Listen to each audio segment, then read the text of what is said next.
কেউ ভয়ঙ্কর একটি অপরাধ করার পরিকল্পনা করছে, কিন্তু সেই পরিকল্পনা নিয়ে সে কথা বলছে না কোনো বন্ধু, পরিবার কিংবা পরিচিত মানুষের সঙ্গে, বরং সে কথা বলছে একটি কৃত্রিম বুদ্ধিমত্তা ভিত্তিক চ্যাটবটের সঙ্গে।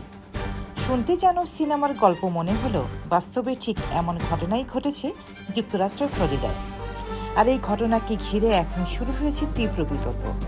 প্রশ্ন উঠছে, একটি এআই চ্যাটবট কি কোনো অপরাধের দায়ী হতে পারে?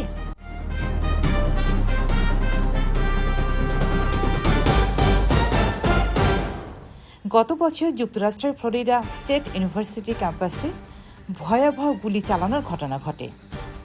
২০ বছর বয়সী শিক্ষার্থী ফিনিক্স আইকনার ক্যাম্পাসে ঢুকে নির্বিচারে গুলি চালিয়ে দুজনকে হত্যা করেন।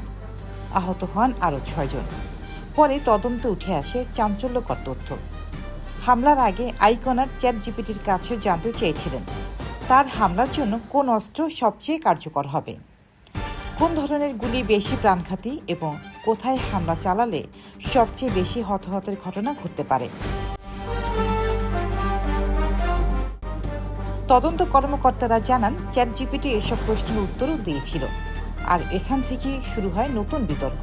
কারণ অনেকেই মনে করছেন, যদি কোনো মানুষ এমন পরামর্শ দিত, তাহলে হয়তো তার বিরুদ্ধে হত্যাকাণ্ডে সহযোগিতার অভিযোগ আনা হতো।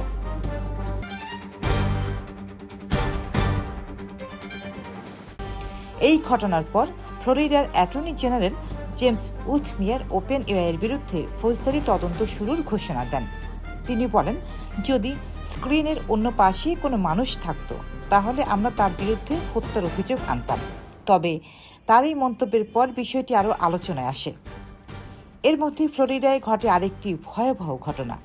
ইউনিভার্সিটি অব সাউথ ফ্লোরিডার বাংলাদেশি ২ পিএইচডি শিক্ষার্থী জামিল আহমেদ লিমন ও নাহিদা সুলতানা বৃষ্টি নিখোঁজ হন।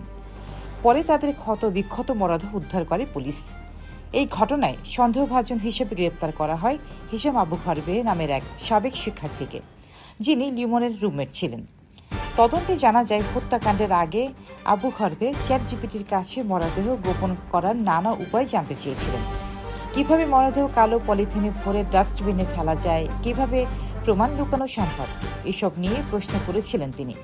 পরে সেই তথ্যের সূত্র ধরেই তদন্তকারীরা গুরুত্বপূর্ণ প্রমাণ খুঁজে পান। এই দুটি ঘটনাই এখন নতুন এক প্রশ্ন সামনে এনেছে। কৃত্রিম বুদ্ধিমত্তা কি শুধু একটি প্রযুক্তি, নাকি ভুল হাতে পড়লে এটি ভয়ঙ্কর হয়ে উঠতে পারে?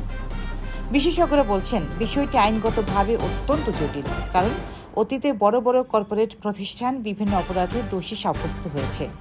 যেমন ওষুধ কোম্পানি পারডিউ ফার্মা ওপিওয়েড সংকট তৈরির জন্য বিশাল জরিমানা গুনেছে।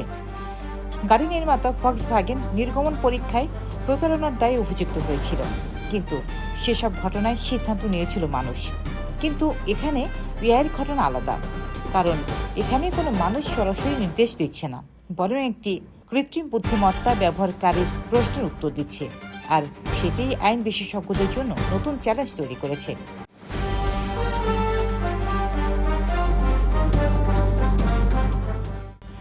ইউনিভার্সিটি অব ইউটাহার আইন বিভাগের অধ্যাপক ম্যাথু টকসাম বলেন, এটি এখন এমন একটি পণ্য যা অপরাধ সংগঠনের ভূমিকা রেখেছে বলে অভিযোগ উঠেছে। আর এই কারণে মামলাটি এত জটিল। তবে ওপেনআই এসব অভিযোগ অস্বীকার করেছে।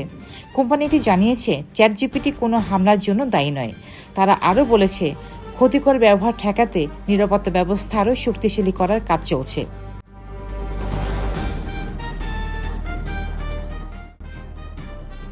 কিন্তু প্রশ্ন এখনো রয়ে গেছে, ভবিষ্যতে যদি আরও কেউ এআইকে ব্যবহার করে ভয়ঙ্কর অপরাধের পরিকল্পনা করে, তাহলে দায় কার হবে? ব্যবহারকারী নাকি প্রযুক্তি নির্মাতা প্রতিষ্ঠানের? বিশ্বজুড়ে কৃত্রিম বুদ্ধিমত্তার ব্যবহার যত বাড়ছে, এই প্রশ্ন ততই বড় হয়ে উঠছে। আর ফ্লোরিডার এই ঘটনাগুলো যেন সেই বিতর্ককে আরও গভীর করে তুলেছে।